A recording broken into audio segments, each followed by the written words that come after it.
que quando estavam diante de Cristo, mas eles diziam: será que esse é o Cristo ou não? Será que quando vier Cristo vai fazer mais milagres do que esse, mais sinais do que esse? Então eles ficavam analisando se era o Cristo Jesus ou se ainda esperavam outro. Então muitos outros milagres Jesus fez, mas não foram registrados por falta de espaço, né?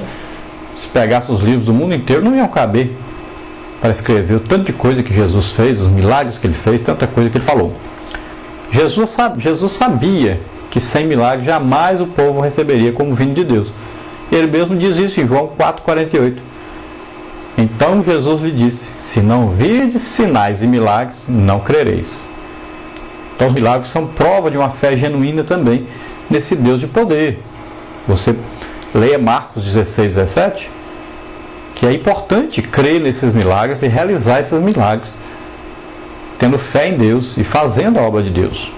Lá diz: e estes sinais seguirão os que crerem em meu nome, expulsarão demônios, falarão novas línguas, imporão a mão sobre os enfermos e serão curados.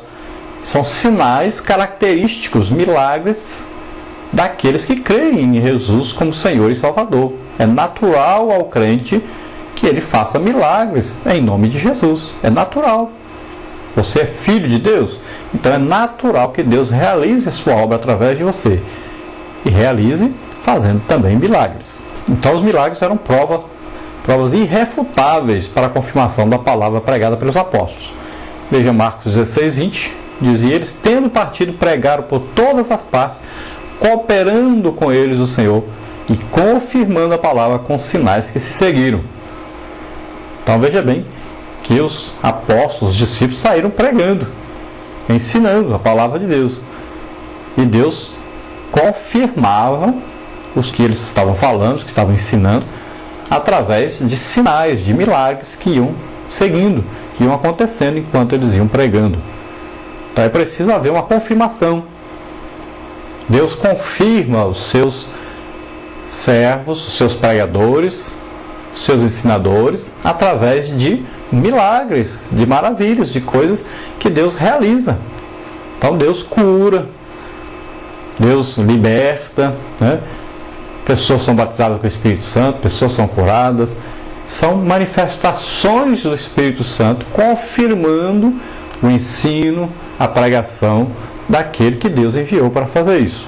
Você é um professor de escola bíblica dominical? Você é um pregador? Você é um ensinador? Então, na sua vida, no seu ministério, há confirmação disso por Deus. Você ora, as pessoas são curadas. Você ora, as pessoas são batizadas com o Espírito Santo. Você expulsa demônios. Então, dons do Espírito Santo agem na sua vida. É normal isso a um mestre, a um ensinador da palavra de Deus. Jesus fazia milagre e os seus apóstolos ensinaram sobre isso, falaram sobre esses milagres. Você veja Atos 2, 22, por exemplo. Varões israelitas, escutai essas palavras a Jesus Nazareno, varão aprovado por Deus entre vós, com maravilhas, prodígios e sinais, que Deus por ele fez no meio de vós, como vós mesmos bem sabeis. Então veja bem, Pedro está dizendo aí que aquele homem é aprovado pelo povo e comprovado por Deus de que ele era realmente Jesus, o Salvador. Através de quê? Dos sinais, das maravilhas, dos prodígios que ele fazia. Vamos ver aí uma relação dos milagres de Jesus relatados na Bíblia. Então o Novo Testamento mostra que Jesus realizou muitos milagres. Você veja Mateus aí 8, 16 a 17, 12 e 15, Lucas 7, 18 a 23, Mateus 14, 34 a 36.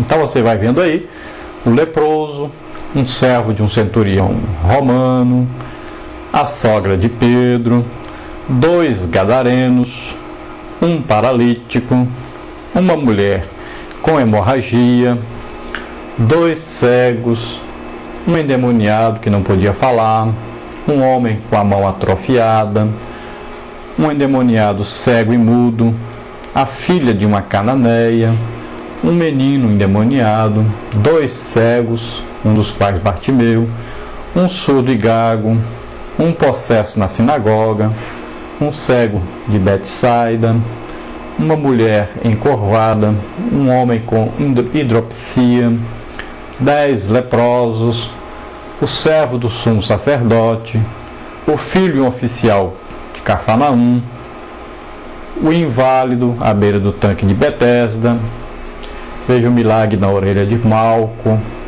veja um cego de nascença. Então todos esses são milagres. Agora vamos ver alguns milagres de Jesus, demonstrando o poder de Jesus sobre a natureza.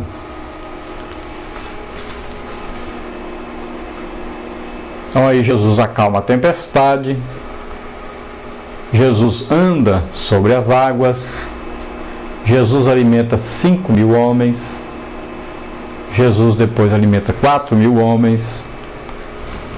Temos o milagre da moeda na boca do peixe, temos a figueira seca, a grande pesca, Jesus transforma a água em vinho, outra grande pesca, e depois nós temos aí os milagres também de ressurreição que Jesus fez no seu ministério. Então fala aí da filha de Jairo, fala aí do filho de uma viúva de Naim e fala de Lázaro. Então qual é o propósito dos milagres na Bíblia? Muitas pessoas hoje estão procurando milagres por motivos egoístas. Querem curas físicas, mas não se preocupam com a saúde espiritual. Querem prosperidade, mas não buscam as riquezas eternas.